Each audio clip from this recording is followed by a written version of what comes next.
So first of all, let me apologize to Hohem and anyone who viewed my previous video where I complained about the Hohem iSteady MT2 and the AI tracking being too low. My apologies for putting out something before really figuring it out. I won't do that again, and we'll get on to it now. Okay, I got the Insta360 Flow, and it has been a great little gimbal. One of my favorite features is that it has tracking, and I can track myself.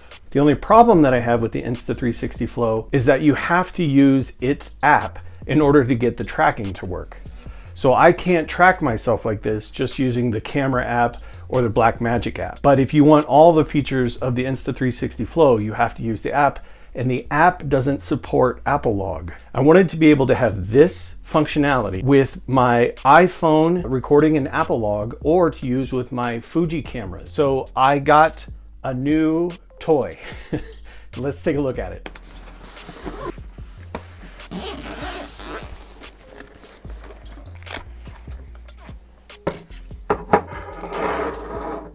It's not too much bigger than the Insta360, but I'm looking forward to giving it a shot.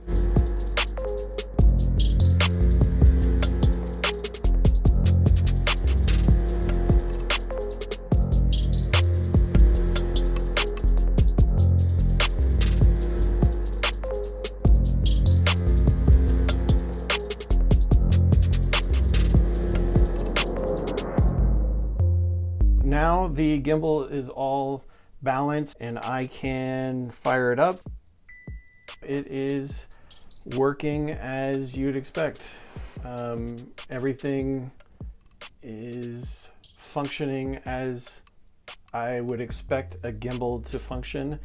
Even with my limited gimbal experience, I can say this is working well. So I haven't turned on the camera yet, but I will start that and we'll do a point of view from the gimbal itself. I can now do gimbally things. I can zoom in on this box over here.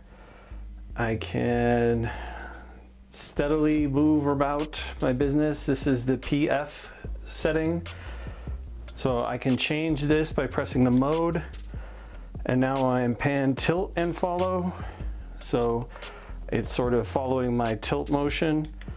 POV is obviously POV. I can come in zooming in on things and it works really well. I'm actually pretty happy with it from the gimbal standpoint. And we'll get back to normal here, and that's pretty much it. It does work as you'd expect it to, but now let's get into this AI feature and show you where it falls apart. That's what the camera does. It points the camera down. It goes straight down. Okay, I did figure out how to fix the AI. So all you have to do is you have to put up your fingers in the picture frame motion. It does matter how close you are to the lens or to the AI lens. So if you just stand back a little bit, it starts to blink green. And then you can either move yourself to where you want to be, or you can move the gimbal itself, or you can just joystick where you would prefer to get right in the middle of the shot, and then you hold it up again, and now it's fixed. Now I'm in the gimbal range. So I'll show you that one more time. So this time I'll make it wrong. So you put it up, and now I'll aim it just really badly and put it up. There we go. And so now it's off, and that's because I made it wrong. So it's really that easy to fix. Gimbal, move the joystick, get it where I want, and I'm looking right into the lens. There.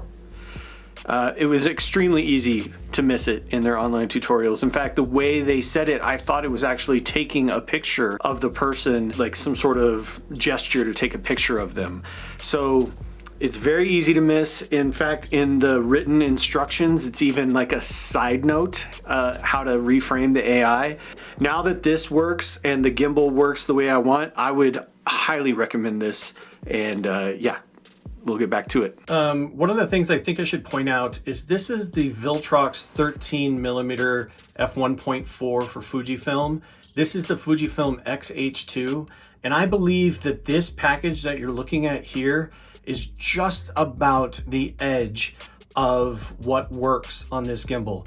When I tried to use my Fujifilm 16 to 55 2.8 lens, which is slightly bigger than this and definitely heavier than this lens, I could not get it to balance correctly. So that is something you should also consider. The weight of your camera plus the weight of your lens does matter. So just something to keep in mind if you're thinking about picking this up. When I found out about this, I was really excited about it, and I put it in my Amazon wish list, and I was going to get it later. I can't remember why. I went to my Amazon wish list and I saw that this was on sale on a lightning deal, and it was about $75 off its retail value. That brought the total cost under $300, actually way under $300. And at that point I had to jump on it. I felt very much like this was going to be something that would work for me, and it does work for me. So definitely keep an eye out for, you know, the holiday deals that are coming up. Black Friday is coming up. You know, look for this to go down in price. I think it's a great gimbal. I'm not a gimbal expert. I can't tell you if it's any, you know, good or better than any other gimbal, but you know, it's it really works for what I want. I'm comparing it to the Insta360 Flow. Obviously the 360 Flow is a little bit more like a toy, something for everyday use, something I can have in my bag, really simple. I just need to do a quick gimbal shot. I think that serves its purpose too. This is way more professional by a long shot. I mean, I can tell the build quality, everything else, it is a better gimbal. So if this is what you're looking for, if this is the kind of setup you're looking for, this is a great gimbal. I can highly recommend it. Also, I got to give a shout out to Hohem. I sent that video to them, you know, kind of like what's going on with your AI tracking, and they were willing to replace it. They actually responded to me and said, you know, that doesn't look right to us, and they were willing to replace it. You know, when you buy stuff, especially when you buy stuff from another country and you're just really worried about customer service and things like that, it's nice to know that there is another person on the end and they are helpful. So again, you know, that's another positive for the iSteady MT2. Anyway, thank you so much for watching, and I hope to catch you in the next one. Bye.